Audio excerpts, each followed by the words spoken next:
حاضرین مجلس، یہ ہمارا دروس المہمہ لعامۃ الامہ کی 17ویں مجلس ہے، جس میں آج ہم انشاءاللہ ان لوگوں کے بارے میں پڑھنے جا رہے ہیں جن پر اللہ تبارک و تعالی کے انعام و اکرام ہوتے رہے۔ صراط الذین انعمت علیہم، ہم نے اس سے پہلے اہدنا الصراط المستقیم کہا تھا، اے اللہ تو ہم کو سیدھا راستہ بتلا، اس بات کی درخواست ہم نے کی تھی۔ اور وہ سیدھا راستہ کس کا ہے؟ سیدھا راستہ ان لوگوں کا جن پر تیرا انعام ہوا، جن پر تیری عزت ہوئی، انعام و اکرام نازل ہوتے رہے، ان کا راستہ عطا فرما۔ اچھا بھائی، اللہ تبارک و تعالی نے کن پر انعام کیا؟ کیا بادشاہوں پر؟ کیا بڑے بڑے عالموں پر؟ کیا نبیوں پر؟ کیا صدیقین پر؟ کن پر اللہ نے نعمت نازل فرمائی؟ تو اللہ تبارک و تعالی خود ہی جواب دیتے ہوئے فرماتا ہے کہ بھئی اگر ہم قرآن سے پوچھیں کہ وہ کون لوگ ہیں جن پر تیرا انعام ہوا، تو اللہ کہتا ہے وَمَن يُطِعِ اللَّهَ وَالرَّسُولَ۔ بھائی دو کنڈیشن اگر کسی کے پاس ہے تو ان پر اللہ کا انعام ہوا۔ ایک تو یہ اللہ کی اطاعت کرنے والے، وَمَن يُطِعِ اللَّهَ وَالرَّسُولَ، اور دوسری نبی کی پیروی کرنے والے۔ اگر یہ دو کنڈیشنز ہیں تو ان لوگوں میں وہ شمار ہو سکتے ہیں جن پر انعام نازل ہوا۔ اور کن کن پر انعام نازل ہوا ان پر نام اللہ نے بتا دیا۔ مع النبیین، وہ نبیوں کے ساتھ ہوں گے۔ مع النبیین والصدیقین، وہ صدیقین کے ساتھ ہوں گے۔ والشہداء، اور وہ شہداء کے ساتھ ہوں گے۔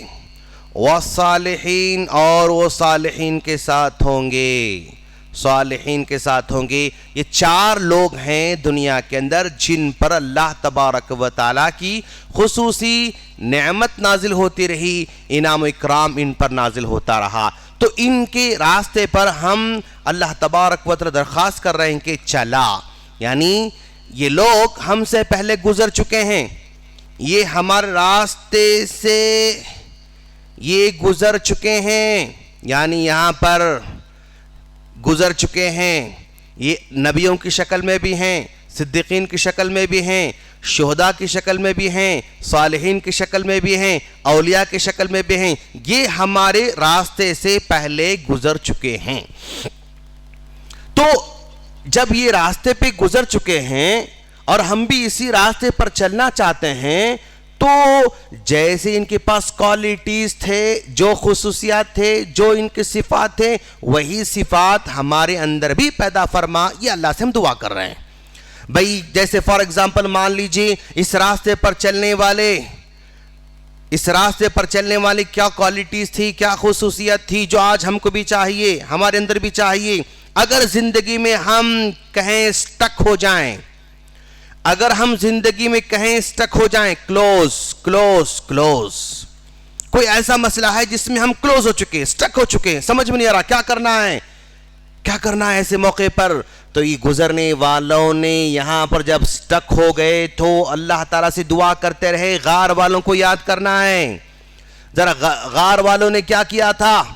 یعنی جب 3 لوگ غار میں پھنس گئے تھے، سٹک ہو چکے تھے، ہر طرف سے وہ لاک ہو گئے تھے، وہ جب لاک ہو گئے وہ تو کیا کرتے رہے؟ وہ اللہ سے دعا کرتے رہے۔ تو غار والے اس راستے پر گزر رہے تھے، جب سٹک ہو گئے تو دعا کیے، تو اے اللہ اگر ہم زندگی میں کہیں بھی سٹک ہو جائیں، رک جائیں، سمجھ میں نہ آئے، تو ہمیں بھی ان کی طرح دعا کرنے کی توفیق عطا فرما۔ ایک بندہ تھا اور وہ بندہ اس راستے پر چلتے چلتے کیا ہوا؟ ایک مچھلی کے پیٹ میں چلا گیا، جب مچھلی کے پیٹ میں چلا گیا تو وہ بھی سٹک ہو گیا، سمجھ میں نہیں آ رہا کیا کرنا ہے۔ کوئی چیز سامنے جو ہے کوئی سلوشن ان کے سامنے نہیں ہے، تو وہ بندہ جب مچھلی کے پیٹ میں سٹک ہو چکا تھا تو اس نے بھی دعا کی تھی، لا الہ الا انت سبحانک انی کنت من الظالمین۔ اس راستے پر چلنے والے نے دعا کی تھی، اے اللہ ہم بھی چل رہے ہیں، اس راستے پر نکل پڑے ہیں، تو اگر ہم زندگی میں کہیں سٹک ہو جائیں تو صرف تجھ سے مانگنے کی توفیق عطا فرما، یہ اللہ سے ہم کہہ رہے ہیں۔ اور اس راستے پر چلنے والا ایک بندہ ایسا تھا جو خود تو سٹک نہیں ہوا، دوسرے لوگ سٹک ہو گئے، دوسرے لوگ مشکل میں آ گئے، اللہ نے اس کو دولت سے نوازا تھا، اس آدمی کو دولت سے نوازا تھا، تو اس نے قوم کو سٹک ہونے سے روکا۔ وہ عثمان غنی تھا جو راستے پر چلنے والا تھا، قوم پیاسی تھی، اس نے کنواں خرید کے دیا، قوم کے پاس مسجد نہیں تھی، اس نے مسجد بنا کے دیا، قوم کے پاس غلہ نہیں تھا، اس نے غلہ لوگوں کو عطا کیا۔ تو لوگ جب سٹک ہو گئے اور اللہ مجھے عطا کر رکھا ہے تو میں کیا کروں، عثمان غنی رضی اللہ عنہ کی طرح لوگوں کے راستے کو آسان کرنے والا بنوں۔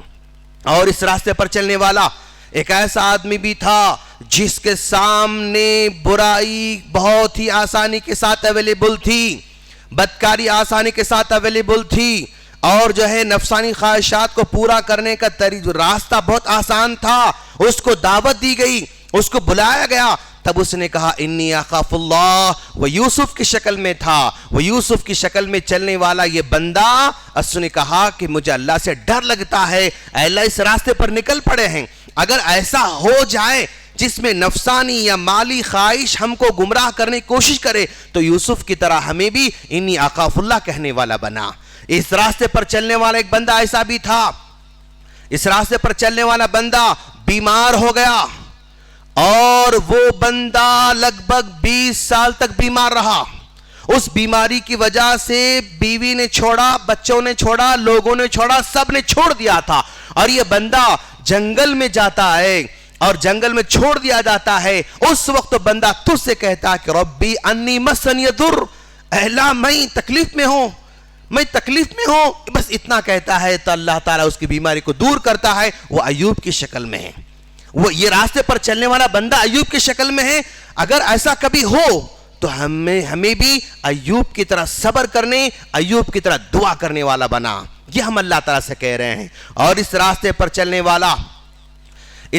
پر چلنے والا ایک بندہ ابراہیم بھی تھا، اس کو ماں باپ کو چھوڑنا پڑا، چھوڑ دیا، قوم کو چھوڑنا پڑا، چھوڑ دیا، بیوی کو چھوڑنا پڑا، چھوڑ دیا، بچوں کو چھوڑنا پڑا، چھوڑ دیا، شہر کو چھوڑنا پڑا، چھوڑ دیا، آگ میں کودنا پڑا، کود گئے، قربان کرنا پڑا، قربان کرنے تیار ہو گئے، ہر معاملے کو یس یس یس بولتا گیا۔ اس بندے نے اللہ سے سوال نہیں کیا کہ اے اللہ ایسا کیوں، مجھے اپنے شیرخوار بچے کو چھوڑنے کی ضرورت کیوں پڑ رہی ہے، اس نے کوشچن نہیں کیا۔ مجھے اپنی بیوی کو تنہا جو ہے صحرا میں چھوڑنے کی ضرورت کیوں پڑ رہی، کوشچن نہیں کیا۔ مجھے آگ میں ڈالا جا رہا، میرا کیا جرم ہے، اس نے سوال نہیں کیا۔ یعنی ایک ایسا بندہ بھی اس راستے پر گزر رہا ہے۔ اگر ایسے حالات بھی ہیں تو ہمیں اس بندے کو یاد کرے کہ اس بندے کے نقش قدم پر چلنے کی ہمیں توفیق عطا فرما۔ اسی بندے کے یعنی اس راستے پر چلنے والے جو لوگ ہیں نا، اس راستے پر ہم کو بھی آسانی سے چلنے کی توفیق عطا فرما۔ اور ذرا دیکھو آپ بندہ اس میں کیا دعا کر رہا ہے، یعنی صراط الذین انعمت علیہم، بندہ کہہ رہا ہے اے اللہ ان کے پاس کوئی بڑا مکان نہیں تھا، ایک کمرے میں جیتے تھے، اگر زندگی میں ایسا ہو، اگر مجھے بھی صرف ایک کمرے میں جینا پڑے تو میں بھی آسانی کے ساتھ جی سکوں، ایسی طاقت مجھے عطا فرما۔ ایک کمرہ ان کے پاس تھا، ان کے پاس کوئی فریج نہیں تھا، اگر زندگی میں ایسے حالات آئیں کہ میرے پاس کوئی فریج نہ ہو تو مجھے جینے کا حوصلہ عطا فرما۔